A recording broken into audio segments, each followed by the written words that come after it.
Welcome to the Three Martini Lunch. Grab a stool next to Greg Columbus of Radio America and Jim Garrity of National Review. Three Martinis coming up.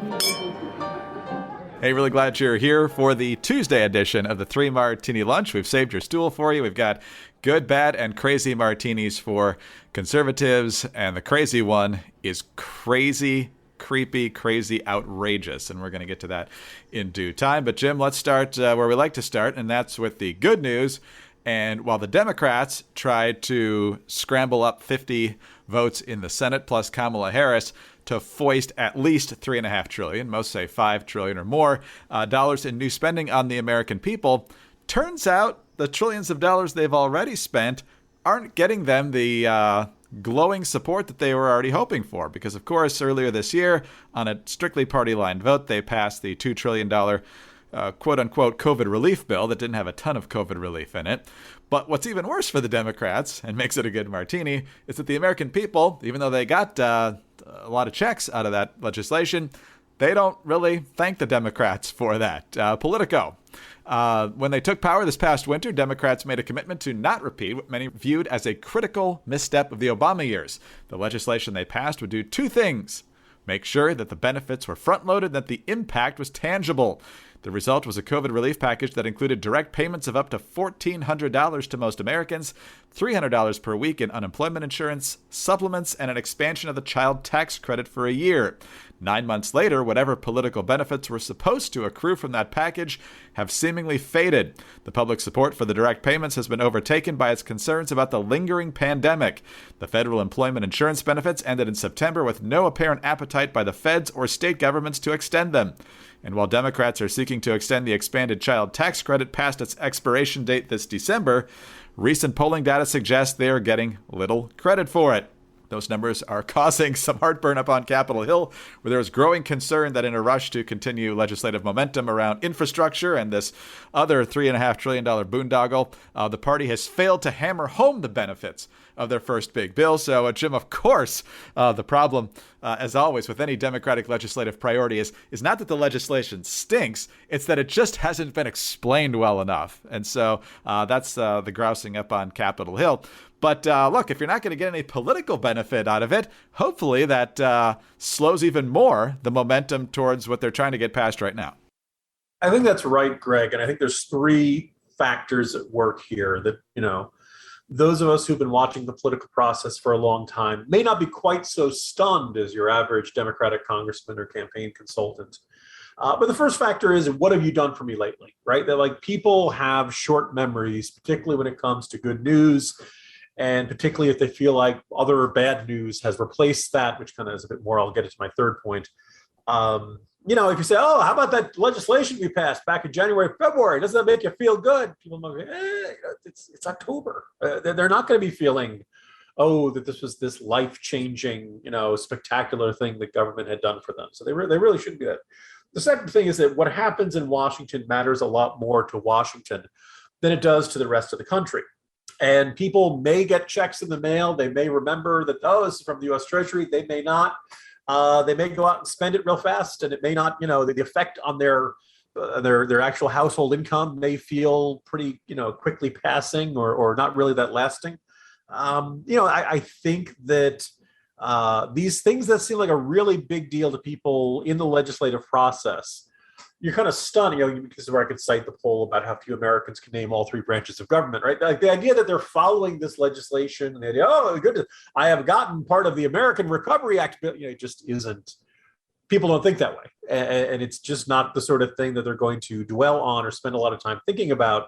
So, you really probably should not go into the legislative process or run for Congress if you want to be constantly encountering gratitude. Where you could argue we're a nation of ingrates in a whole bunch of ways. We don't appreciate what we've inherited from our forefathers.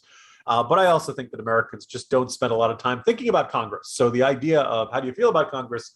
Oh, they sent you that check back in February. It's just not going to be central to their thinking. Then the third thing is, maybe people got the checks. People I'm sure you poll people. Do you like this free money from the government? Sure. They probably think that it's, Lesko, that guy who used to dress up like the Riddler and yell on the television that you can get free money from the government. I begin today's morning jolt just kind of looking over the state of the economy, particularly focused on supply chain issues. Some really great stories in big publications like the New York Times and Wall Street Journal. New York Times had a fascinating piece talking to the Port of Savannah managers and observing that they've got cargo ships sitting 17 miles offshore, waiting 9 days to unload their stuff because there's such a huge backlog, and they can't find enough guys to upload it, and people aren't picking up their containers on time and all that stuff. This quote that just jumped out at me at the Wall Street Journal last weekend. It's an international shipping consultant who said, look, if it wasn't on the water 4 weeks ago, it's not going to be here by Christmas. It's like beginning of September is what it was going to take because of the backlogs and delays and stuff like that. That's, a whole bunch of people are going to be looking for Christmas presents this after Thanksgiving this December and not going to be able to find them. And there's just, the shelves are going to be empty. Country has 10.9 million unfilled jobs, which is yet another record. Workforce participation rate is not good, which we talked about a few podcasts ago. Gas prices are skyrocketing, as I'm sure every listener who's listening in their car noticed. Grocery prices are skyrocketing. CNN said America's economic recovery has hit a roadblock. Well, Americans would be a lot more focused on all that than, the government sent you a check back in February. Isn't that great? Again, even if people did like it, I suspect they just don't feel it. They just don't feel like the government has done much to help them. And even though Biden would say, isn't it terrific, I'm in charge, and we don't have Trump anymore. Like, people feel it when they, are paying an extra $20 when they try to fill up their gas tank. And people feel it when their grocery bill's $100 higher than it was a year ago. So whatever good Democrats think they've done, people aren't feeling it because there are other big, pressing problems that most Democrats insist aren't really problems or will work themselves out, or it's just a routine pandemic related supply issue. It's not inflation. Don't worry. Don't believe your lying eyes. No, that's exactly right. And Biden, of course, came out on Friday when the job numbers came out and started whizzing on our leg and tried to explain that it's raining. Because if you remember the projections heading into Friday, we were supposed to get 500,000 new jobs, and the unemployment rate was supposed to tick down from 5.2 to 5.1%. We got 194,000 new jobs, obviously way less than expected, and the unemployment rate fell from 5.2 to 4.8. So he tried to claim that it's because of the strong economy that the unemployment rate fell that far instead of people dropping out of the workforce. But it strikes me as, I'm not going to try and correct him because I think it's stupid, but his argument used to be, we've got to have this incredibly expensive legislation to get the economy kickstarted. And instead, his argument after dismal job numbers is, look how great we're doing. So, hopefully that's, he's sabotaging his own argument for supposedly needing this massively expensive legislation that will create a bunch of programs we hate too. So not only are his constituents not appreciating it, he's not even responding to the sluggish economy right now in the right way. So that's Greg, I know it'll never happen, but imagine some president or elected official saying, we passed I guess the closest you could get to is Obama saying shovel-ready jobs weren't really shovel-ready. But just imagine something like, we really thought that was going to work, and it didn't, and we loused it up. The opposition would jump on it and it would show up and attack ads. But what if people kind of just respect the honesty and say, we thought this was going to stimulate the economy a lot more than it did? Man, honesty. I don't know what the public would do with that if we actually got some honesty like that. But, just release a statement when it sucks. You don't have to go out in front of the cameras and make up a completely bogus argument. But anyway, he did. And I think that still redounds to our benefit. But anyway, let's talk about money because you're going to need some. You're going to need more of it because of this rising inflation, which is exceeding wage growth right now. But if you are still trying to pay off student loans, you're kind of running out of time, perhaps, to refinance these things in a way that's advantageous to you because interest rates are starting to tick up. We're seeing that with mortgage rates, and regular interest rates might not be far behind. So with today's low interest rates, it's a really good time to refinance your student loans. It's time to break out of that student debt cycle, and Earnest can help. Times are tough, but, worrying about those student loan payments doesn't make things any easier. So say goodbye to stressful student loan payments and take charge of your future with Earnest. Earnest offers low-rate student loan refinancing, and you can check your rate risk-free in just 2 minutes. With Earnest, you get radically flexible payments, and you can pick your loan term. By refinancing, you can reduce your loan term, save money, or combine multiple loans to a simple monthly payment. And if you have questions, you can even talk to a real live human being at Earnest for help. Now, isn't it time you stopped feeling overwhelmed by your student debt? Now is a great time. Earnest is offering 3 Martini Lunch listeners a $100 cash bonus, so you can refinance your student debt at earnest.com/martini. Terms and conditions do apply, but Earnest, again, is giving 3 Martini Lunch listeners a $100 bonus. Refinance your student loans at earnest.com/martini. Terms and conditions apply, as does this legal information. Earnest student loan refinancing made by Earnest Operations LLC, NMLS number 1204917, California financing law, license number 6054788, 535 Mission Street, San Francisco, California, 94105. Visit earnest.com/licenses for a full list of licenses. All right, Jim, let's move on to our bad martini now. And for those who have not read Jim's Monday edition of the Morning Jolt, I highly encourage you to do it. And it's basically looking at whether China's already kind of lapped us in terms of positioning itself to be the dominant power in the world, certainly in the near future, if they haven't eclipsed us already right now. And a new story from the Business Insider gives us evidence in one critical area that should make all of us shudder. A senior cybersecurity official at the Pentagon said he quit because he thought it was impossible for the United States to compete with China on AI, meaning artificial intelligence. Nicholas Chalin, I don't know if that's exactly how you pronounce that last name, but he joined the U.S. Air Force as its first chief software officer in August of 2018. He worked to equip it and the Pentagon with the most secure and advanced software available. But he quit on September 2nd. In his departing LinkedIn post, he cited the Pentagon's reluctance to make cybersecurity and AI a priority as a reason for his resignation. Speaking to the Financial Times in his first interview, Chalin said China was far ahead of the U.S. Quote, "We have no competing fighting chance against China in 15 to 20 years. Right now, it's already a done deal. It's already over, in my opinion." He went on to say that the AI capabilities and cyber defenses of some government departments were at a kindergarten level, according to the quote from the Financial Times. And Jim, talk about China being way ahead where it matters. We're pretty confident, obviously, they were directly involved in the OPM hack back in the Obama administration. They're highly aggressive. They're focused, it seems, on the areas that are most significant in waging war on every different level, and we seem to be focused on other things. If you listen to this podcast a lot, I don't need to run through all the areas where it really looks like China, big government in Beijing is being much more aggressive. And the Biden administration is really flailing for a response. And you can point to a lot of areas where it did not appear like the Trump administration has a particularly effective response. Taiwan, Hong Kong, the pandemic and the trail leading back to Wuhan and the origin of the pandemic, trade. Certainly Trump talked about trade a lot. The mistreatment of the Uyghurs and genocide, U.S. institutions that censor criticism of China. There's a long list. And Biden was going to, offer this much tougher approach. And I think it's safe to say that we're still really looking for an effective approach at hemming in Beijing and deterring further aggression from them. Hasn't kicked in yet. As for Chalin and his argument, I suppose you could say some of this is, nobody listened to me. Nobody gave me the budget I thought we needed. Nobody prioritized what I was talking about. There may be a little bit of kind of self-selection bias that Nicholas Chalin is the guy who's going to be most concerned about the Pentagon's application of advanced technologies and whether China is ahead of us. On the other hand, he's probably the guy who knows the most about it or knows a heck of a lot about it. And he doesn't seem like the kind of guy you can just hand wave this away. And he's, both in his farewell message he posted to LinkedIn and this interview with the Financial Times, from his perspective, this is almost a done deal. They are so far ahead. Artificial intelligence, synthetic biology, genetics.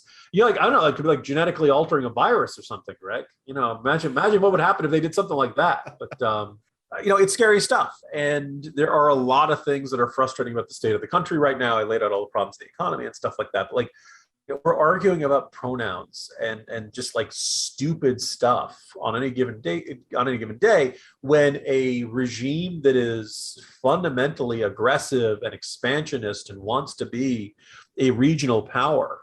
And that kind of, you look at, Chinese history, in their minds, they're like the world's greatest empire that just stumbled in the late 1800s.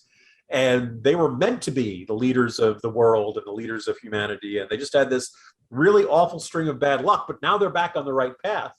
And because of their population, because of their economic strength, because of their rapidly building military strength, they think they're on their way to being number one. And if you don't think the world's going to change dramatically when China is the most powerful nation on earth than what has been when the United States has been the most powerful nation on earth, we can barely get our heads around the ramifications of that, not just around the Pacific Rim, but my suspicion is pretty much every corner of the globe. And he just kind of lays out that, everything from media narrative to geopolitics, like China will start calling the shots. This is really frightening stuff. And it's the sort of thing that should not be a minor page A12 of the newspaper kind of story. If we were a more serious country, we'd be grappling with that. But I suspect if we were a more serious country, Greg, we wouldn't be facing this problem in the first place.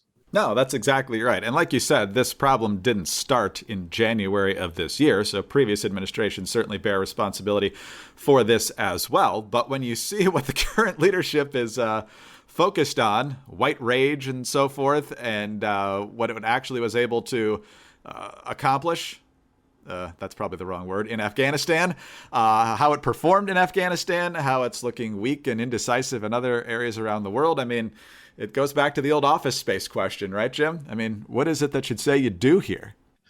Coupled with the fact of it feels like both the administration and the Pentagon, and we're used to this. John Ondrasik has this very good point where he kind of says, look, we're used to this from politicians. We're used to them not being honest. We're used to them spinning us and stuff like that.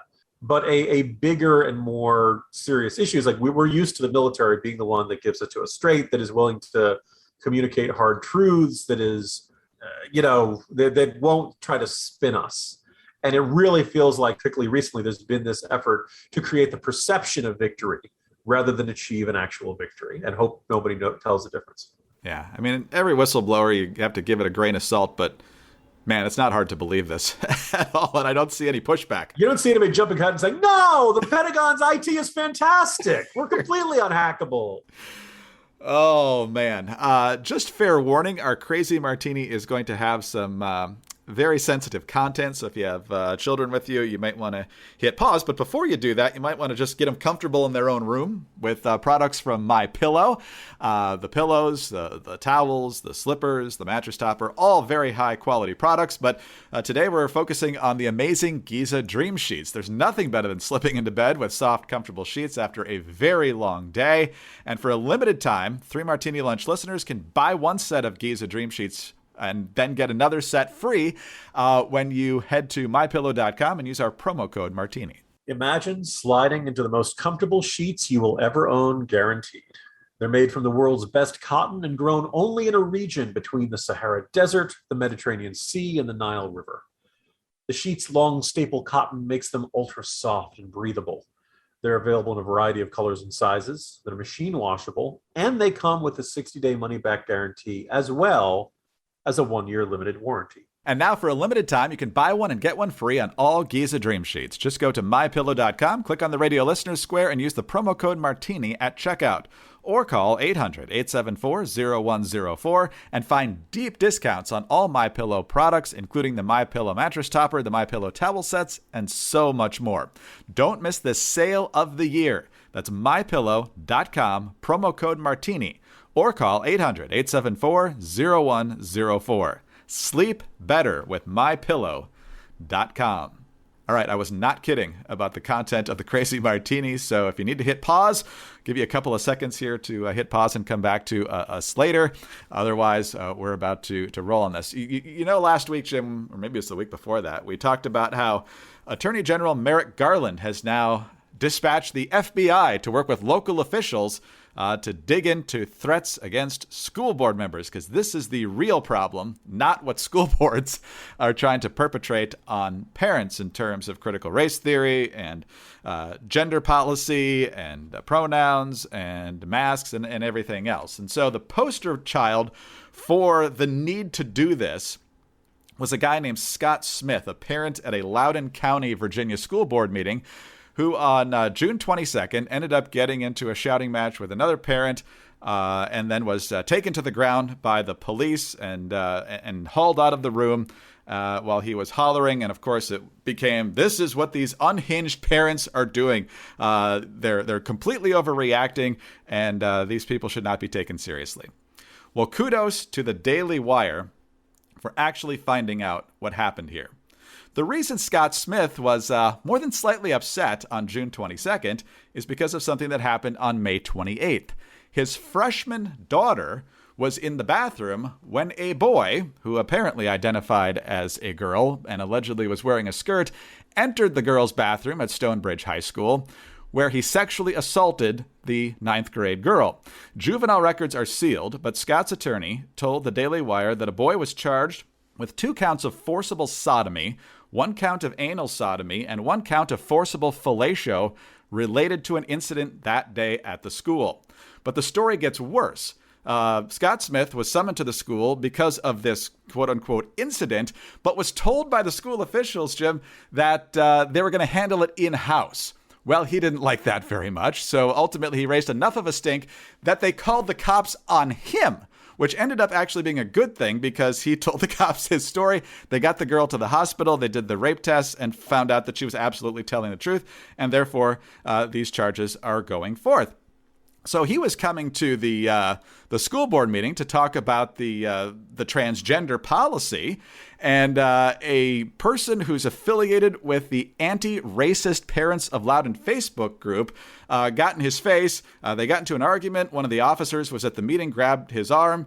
In his emotional state, he swatted away the officer's arm, and that's when they took him to the ground, handcuffed him. Somehow his pants ended up around his ankles and so forth, and so he's made to look like the insane person. Meanwhile, the board of Loudoun County Schools was saying there's never been an incident in terms of moving forward with the transgender bathroom policy and the pronoun policy and everything else. And he was there to tell his story, but because he got shouted down and eventually hauled out of there, he never got to do that, and the policies are now in place. And so, Jim, very different story than what we were led to believe by the mainstream media. They wanted to stifle his story. They did it. It's because they want to push this narrative. If this assault had been perpetrated, allegedly, by a person who identified as a straight male, you bet your bottom dollar that person would have been arrested and hauled off for potential prosecution right away. But because they're advancing this agenda and they're trying to push this policy, they have to make the case or make the argument that nothing bad could ever possibly happen.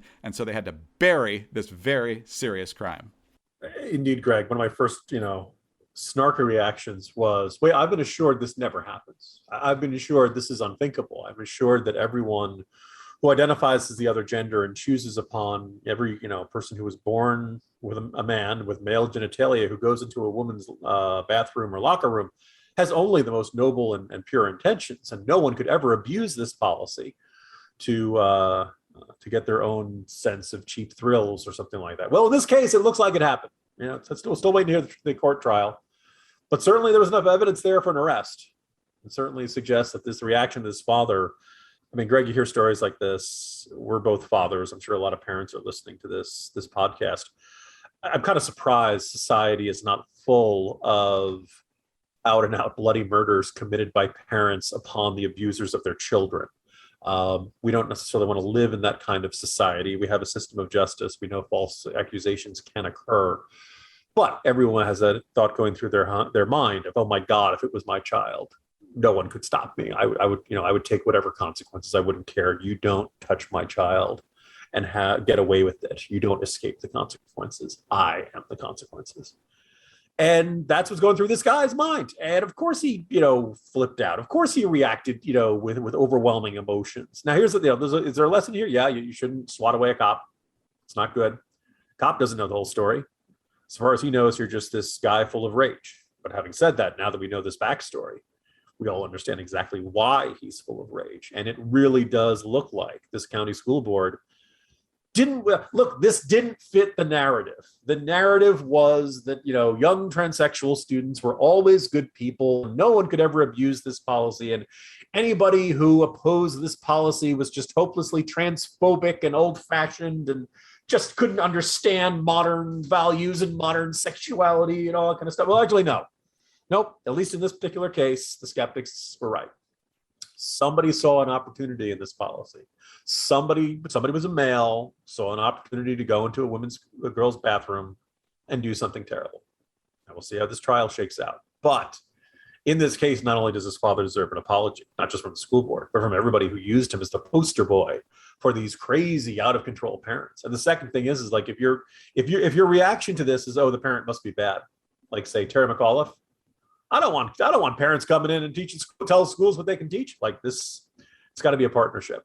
And this, further confirms that school boards have just been captured by ideologues who are so wedded to a narrative that they cannot let actual sexual assault be acknowledged because it muddies the waters and it suggests that it may not be a simple story of good people and bad people, which is all the little minds can handle, Greg.